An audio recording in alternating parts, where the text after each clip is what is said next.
This week, my friends, I thought I would give you another double feature. From the Grimm brothers, we have The Hand with the Knife and The Three Men in the Forest. Welcome to Story Time.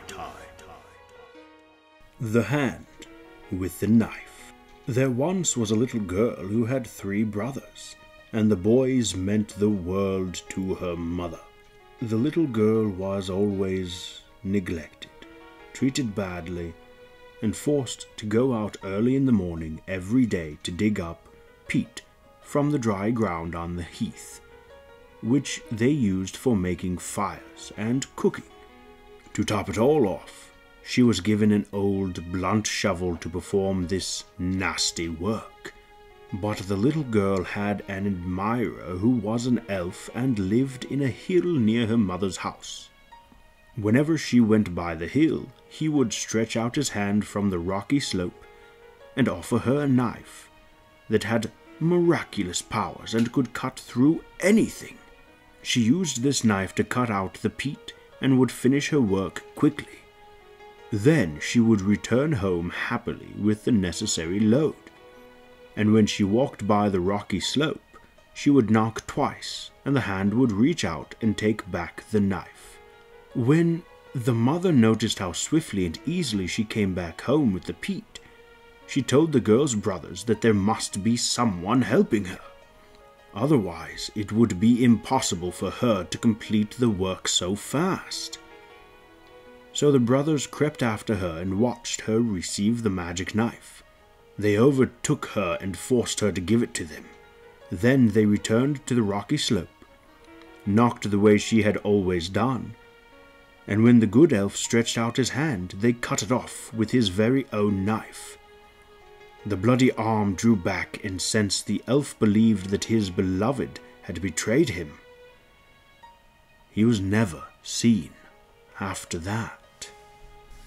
The 3 Little Men in the Forest. There was a man whose wife died, and he was undecided whether he wanted to marry again. Finally, he took off one of his boots that had a hole in the sole and said to his daughter, his only child, "Take this boot and carry it up to the loft, where you'll find a large nail. Hang the boot on the nail, and then fetch some water, and pour the water into the boot. If it holds the water, I'll get married again. But if it leaks, I'll let things remain as they are." The maiden did as she was told.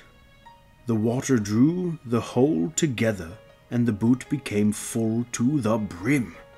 The father checked to see for himself whether this was true. Then he said, "Well now, I've got to take a wife." So he went and courted a widow who brought a daughter from her first husband with her into the house.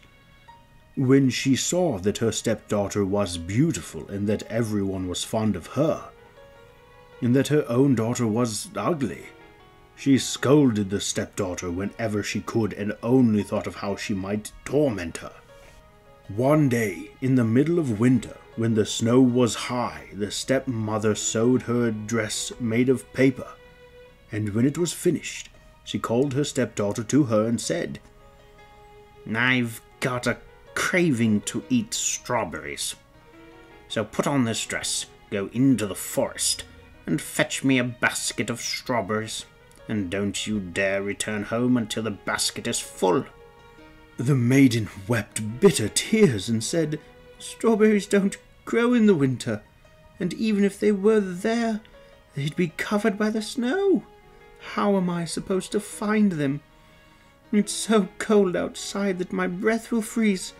How can I go out in a paper dress? The wind will blow right through the dress and the thorns will tear it off my body." "Don't say one more word," the stepmother replied. "Get going. Look for the strawberries." In her jealous heart she thought that the maiden would freeze outside and never return. That's why she had made the thin paper dress. Since the maiden was obedient, she put on the paper dress and went out into the forest. There was nothing but snow, not even a blade of green grass. So she kept going, and when she reached the middle of the forest, she saw a small cottage, and 3 little men were looking out the window. She wished them a good day, and since she greeted them so politely, they asked her what she was looking for in the forest, dressed in such a thin paper dress, when it was winter time. "Oh," she answered, "I'm supposed to look for strawberries, and I'm not allowed to return home until I've gathered a basketful." The 3 little men responded, "Go behind our house and clear the snow away. The strawberries have been protected there and have grown. You'll find enough to fill your basket." The maiden thanked them and did as she was told. While she cleared away the snow and gathered the strawberries, the 3 little men began talking among themselves. "Since she's been so polite to us and so beautiful, what gifts should we grant her?" "I'll make sure that she becomes even more beautiful than she is. This is my gift," one of the little men said. "Each time she speaks, golden coins will fall out of her mouth. That will be my gift," said another one of the little men. "I'll grant her a king who will come and take her for his wife," the 3rd little man said. When the maiden came back to them, they bestowed their gifts on her. And when she wanted to thank them, golden coins fell out of her mouth. Then she went home, and the stepmother was astonished by the strawberries that she had brought with her, and was even more astonished when she saw the coins that fell from the girl's mouth. Shortly thereafter, a king came, took the maiden with him, and made her his wife. Now the mother thought about how she might provide her daughter with the same great fortune. So she sewed her a splendid fur coat and told her to go into the forest and asked the little men for a gift. But when the men saw that she had a wicked heart, and instead of giving her good gifts, they gave her bad ones. The first wished that she would freeze in her fur coat as if it were made of paper. The second wished that she would grow uglier with each passing day. The third wished that she would die a miserable death. The girl returned home shivering, as if her fur coat had been made of paper, and she told her mother what she had encountered. And when her mother saw that the curses of the 3 men were starting to take effect, she thought only of avenging herself. So she went to her stepdaughter, who was now the queen, and pretended to be friendly and charming. Consequently, she was welcomed and given her own apartment.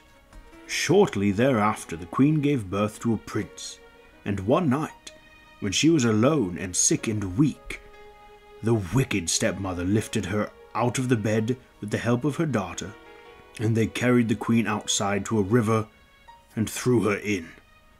The next morning, they told the king that the queen had died during the night. The following night, the kitchen boy saw a duck swimming through the drain into the kitchen, and it asked, "Are all my guests now sound asleep?" The kitchen boy answered, "Yes, indeed, you can't hear a peep. Now how about the baby of mine? He's asleep and doing just fine." Then the duck assumed the shape of the queen, went upstairs, and suckled and nursed the baby, plumped up his little bed, covered him, and returned to the drain, where she swam away as a duck. This happened the next night too, and on the 3rd night she said to the kitchen boy, "Go and tell the king to take his sword and swing it 3 times over my head on the threshold." The kitchen boy ran and told the king, and when he swung the sword 3 times, his wife appeared before him alive and well. The duplicity of the stepmother and her daughter was now clear as day, and they were cast into the forest to be devoured by wild animals. I hope you enjoyed this double feature of mine. Now, please like, comment, and subscribe so that you never miss a video. And follow me on Twitter for news and updates, because more is coming soon. Now, Fare thee well, my friends. Until next time.